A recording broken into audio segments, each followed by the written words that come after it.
What's up? I'm Troubleshoot. In this quick guide, I'll be taking you through Line in the Sand, a new quest in Arc Raiders. This one takes us to Buried City, where the first step is find out why the train never reached Marano Station. For this, there's no special requirements, just head in as you are to Buried City in any game mode. To start off, make your way to the far west side of the map, where, zooming in around this location, you'll find this group of trees. Here is where we need to head to start off this quest, right next to Warehouse. Making our way past the train station, along the buried tracks, right at that location, just walking into the bushes here is enough to tick off the first part of this quest. There you go. Now we'll need to find out who orchestrated the robbery. For this, we'll need to head just east towards this small structure here, which is a little tower. So heading east towards this, we need to head around the back and hop into it, where you'll find a bush and something we can interact with right next to it. When we do, it'll drop an item you need to pick up and keep safe. I recommend putting this in your back pocket, as you might not be able to get it again. And then we need to head quite a distance towards the market ruins to find out where the thruster valves are stashed. As soon as we walk into the general market area, you should tick off the next part of this quest. So just running up towards somewhere near this building,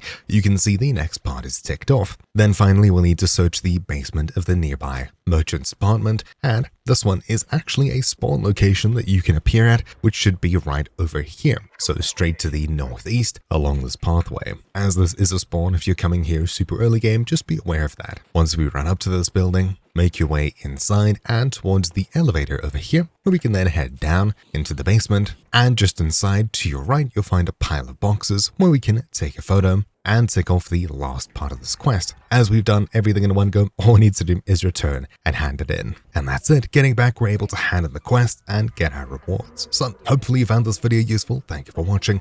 Mine's been Troubleshoot, and I'll see you all next time. Ciao.